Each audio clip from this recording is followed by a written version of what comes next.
সাত সকালে দোকান ভাঙচুরকে কেন্দ্র করে উত্তাল রায়গঞ্জের উদয়পুর। অভিযোগের আঙুল তৃণমূলের দিকে। অভিযোগ এবং পাল্টা অভিযোগ। প্রথম অভিযোগকারী রায়গঞ্জ জেলা বিজেপির একজন সক্রিয় সদস্য হওয়ায় রাতের অন্ধকারে তৃণমূলের দুষ্কৃতীরা তাদের দোকানে ভাঙচুর চালায়। বিক্ষিপ্তভাবে ছড়িয়ে ছিটিয়ে পড়ে থাকে দোকানের সামগ্রী সহ বিজেপির দলীয় পতাকা। ঘটনাটি ঘটে রায়গঞ্জ থানার অন্তর্গত ১৩ নম্বর কমলাবাড়ি গ্রাম পঞ্চায়েতের অধীনস্থ উদয়পুর গার্লস হাই স্কুলের সামনে। অভিযোগ স্থানীয় পঞ্চায়েত সদস্য রাজেশ নন্দী ওরফে বাবাই নন্দী তার দিকে। অপরদিকে দ্বিতীয় পক্ষ তৃণমূলের স্থানীয় পঞ্চায়েত সদস্য বাবাই নন্দী বলেন এ সমস্ত মিথ্যে অভিযোগ। বরং বাবা এবং ছেলের মধ্যে এই দোকান ঘিরে দীর্ঘদিন থেকেই একটি বিবাদ ছিল। এই সম্পূর্ণ ঘটনার পরিপ্রেক্ষিতে স্থানীয় নেতা বাবাই নন্দীর ওপর আক্রমণাত্মকভাবে ইট নিয়ে চড়াও হয় বলে অভিযোগ এবং শারীরিক নির্যাতনের অভিযোগ আনেন। তবে সূত্রের খবর ১৩ তারিখ রাতে একটি ফেসবুক পোস্টকে ঘিরে এই ঝামেলার সূত্রপাত, যেখানে তৃণমূলের বিধায়ক কৃষ্ণ কল্যাণী এক মুমূর্ষু রোগীকে আর্থিক সহযোগিতার অর্থ প্রদান করছিলেন। সেই পোস্টে বিজেপির এই সদস্য বিভিন্ন রকম কুরুচিকর মন্তব্য করেন এবং রাতারাতি এই ভাঙচুরের পরিকল্পনা হয় এবং সাধারণ মানুষ সকালবেলা তার পরিণতি দেখতে পায়। এক কথায় বলা যেতে পারে বিজেপি এবং তৃণমূলের দ্বন্দ্ব প্রকাশ্যে আসায় ক্ষুব্ধ স্থানীয় বাসিন্দারা। তাদের বক্তব্য, রাজনৈতিক লড়াই রাজনৈতিক ময়দান পর্যন্তই সীমিত থাকা উচিত। ব্যক্তিগত আক্রমণ বা আক্রোশ কোনোভাবেই বরদাস্ত নয়। অপরদিকে সকাল থেকে গা ঢাকা দিয়ে রয়েছেন স্থানীয় বিজেপির সদস্য রাজেশ সরকার। এই সম্পূর্ণ ঘটনায় নিন্দার ঝড় রায়গঞ্জের রাজনৈতিক মহলে। এ প্রসঙ্গে বিজেপির সদস্যের পিতা রতন সরকার তৃণমূলের দিকে অভিযোগের আঙুল তুলে যা বলেন। কি নাম আপনার? রতন সরকার। কোথায় এটা কি ঘটনা? উদয়পুর স্কুল মোড়। কি ঘটনা? রাত সকালবেলা খবর আমার দোকান ভেঙে দিচ্ছে। কখন জানতে পারলেন? সকাল ৫টার সময়। এসে কি দেখলেন? এসে দেখলাম সব ভাঙাচুরি, সব জিনিসপত্র নিয়ে চলে গেছে। তো এর পেছনে কি কোনো রাজনৈতিক? হ্যাঁ, রাজনীতি আছে। তৃণমূল কি মনে করছেন আপনারা? কি বলবেন? আগে দোকান ভাঙিয়ে দেবো, ভোটের সময় ক্যাচাল হয়েছিল, দোকান ভাঙিয়ে দেবো, বাবার পরিবর্তে ভাঙছে তৃণমূল। আপনারা কি কাউকে সন্দেহ করছেন? হ্যাঁ, তৃণমূল ভাঙছে। তৃণমূল ভাঙছে। প্রশাসনকে জানিয়েছেন? থানার যায় ফোন করেছিল, ছেলে ফোন করেছিল, প্রশাসন ফোন করেছিল, যাবো, এখন যাবো। আমি যে ছেলে, হ্যাঁ কিসের দোকান ছিল? কি কিসের দোকান ছিল? কিসের দোকান ছিল? রটের দোকান আর স্টেশনের দোকান ছিল। রটে তো ২০ বছর আর এটা ৬ বছর। আপনি যে যার নামে যা অভিযোগ করছেন, হ্যাঁ সেটা একটা দল। হ্যাঁ, না ছেলে বিজেপি করে আর ছেলে বিজেপি করে না। এই দলের কি কারণ নামে অভিযোগ করছেন? দল, আপনি তো এই দলের নামে অভিযোগ করছেন। কারো অভিযোগ না, দেখতে পাইনি। দেখলে তো হতোই, দেখলে হতো। হ্যাঁ, আপনি যেহেতু বললেন যে তৃণমূল দল, না আমার ছেলে বিজেপি করে দোকান দিয়ে। আমি দোকানে হ্যাঁ দেখিনি তো, রাত্রে দেখিনি। ভোরবেলা খবর পাইছি, চলে আসতে দোকান ভাঙে সব নিয়ে চলে গেছে। স্টেশনের জিনিস সব ছিল, এই খাতাপত্র প্রায় ছিল, টাকা পয়সা ছিল, সব নিয়ে চলে গেছে। সব ছিল, হ্যাঁ কিছু নাই, সব নিয়ে চলে গেছে। কত টাকা? কত টাকা ক্ষয়ক্ষতি হবে আপনাদের?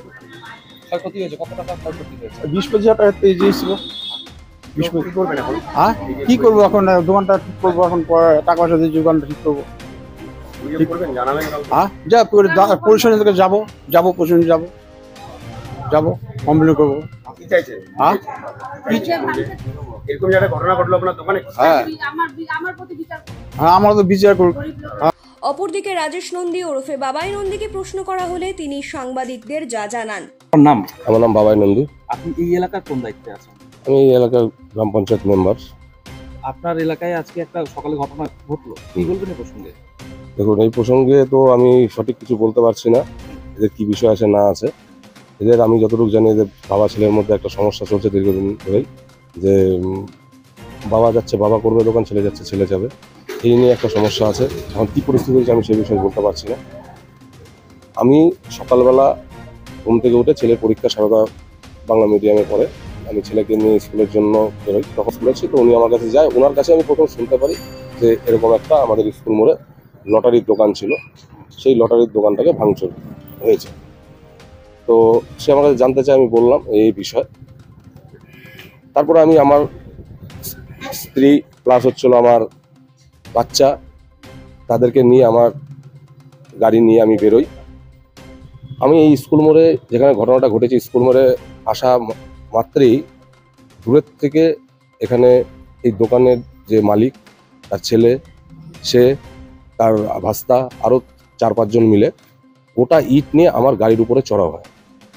চড়াও হওয়ার পরে যেহেতু আমার বাচ্চা সামনে ছিল, আমার স্ত্রী গাড়িতে ছিল, আমি গাড়ির থেকে নামি, আমার উপরে শারীরিক অ্যাটাক করেছে। এমনকি আমাকে ওখানে জানে মারার হুমকি দেয় যে আমি নাকি ভাঙিয়েছি। আমি যদি ভাঙিয়ে থাকি, প্রশাসন আছে, প্রশাসনকে বলুক, আমরা এই মধ্যে তো কোনো রকমই না। তখন আমাকে ওইখানে দাঁড়িয়ে ইট দিয়ে অ্যাটাক করার সময় তখন আমাকে বলে, ওপেন সব পাবলিক দাঁড়িয়েছিল, যে আমাকে গুলি করবে, গুলি করে মারে দেবে। সেটা ওই রাজেশ যে আছে, সে আমাকে এইভাবে হুমকি দেয়, যেখানে আমার নাম নিয়ে, বাবাই নন্দী, রাজেশ নন্দী নাম নিয়ে বলেছে যে আমি নাকি এই সমস্ত করিয়েছি, আমার নেতৃত্বে হয়েছে। দলকে বদনাম করার জন্য এই সমস্ত এরা করছে। ও আজকে বিজেপি করে, সেখানেও লাইফেও বলেছে যে আমি এখান থেকে আমার ছেলেকে নিয়ে স্কুলে যাব, যখন আমাকে রড দিয়ে মারবে, গুলি করবে। ওর সোশ্যাল মিডিয়া এটা কিন্তু ভাইরাল করেছে। তো ঠিকই আছে, এনারা বিগত দিনে তৃণমূলের সাথে ছিল, ওর কাকা তৃণমূল ছিল, আমি ভারতীয় জনতা পার্টি করতাম তখন 2019 সালে।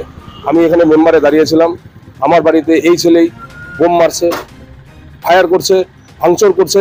এমনকি 2019 সালের পঞ্চায়েত ইলেকশন, গোটা এরিয়ায় কাউকে ভোট দিতে দেয় না এরা। কিন্তু আজকের ডেটে আমি এই অঞ্চলে তৃণমূল করছি, আজকে কেউ বলতে পারবো না কোনো জায়গায় কোনো অশান্তি আছে। এরা আজকে বিজেপিতে গিয়ে সেই পুরনো যে এদের যে চরিত্র, সেই চরিত্র এরা আজকে বহিঃপ্রকাশ করছে।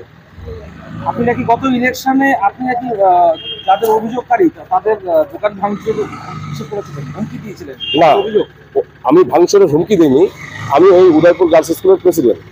তো আমার একটা দায়িত্বের মধ্যে পড়ে যে স্কুল ক্যাম্পাসের মধ্যে, আপনারাই বলবেন যে একটা স্কুল ক্যাম্পাসের মধ্যে কোনো দোকান থাকে না, তার মধ্যে একটা লেডিস স্কুল, একটা হোস্টেল আছে, এখানটায় SC ST একটা হোস্টেল আছে, সেই কোণার মধ্যে যদি একটা লটারির দোকান থাকে, সেখানে মেয়েরা আসছে যাচ্ছে, আমার কাছে ছবি আছে, এভিডেন্স আছে। আজকে মেয়েরা স্কুল আসে শিক্ষা নিতে, কিন্তু এখানে কিছু মেয়ে আছে, সবাই তো সমান না, কিছু মেয়ে এখানে রীতিমতো লটারি কাটছে। এমনি কি আপনাদের মনে কোনো ব্যক্তিগত কোনো না, ব্যক্তিগত কোনো আমার সাথে এরকম কোনো ব্যাপার নাই, আমার সাথে এরকম কোনো সমস্যাও নেই। এদের হচ্ছিল স্বভাবটাই এরকম। বিগত দিনেও এরা তৃণমূলের, এর কাকা মেম্বার ছিল এরিয়ার, পাড়ার লোক জানে কি করছে না করছে। 19-এর পঞ্চায়েত ইলেকশনে কাউকে পাড়ার ভোট দিতে দেয় নাই। আমি ছিলাম ক্যান্ডিডেট, আমার বাড়ি ভাঙচুর করছিল, আমার বাড়িতে বোম মারছিল, আমার বাড়িতে গুলি করছিল, আমার মিসেসকে অ্যাটাক করছিল। তা আজকে আমাদের সেই রেপুটেশন নাই যে আমরা কারো বাড়ি থেকে কোনো কিছু করছি। এখন আপনিও রিপোর্টার, আপনার এলাকার যে কোনো খবর পাঠান এই নম্বরগুলোতে।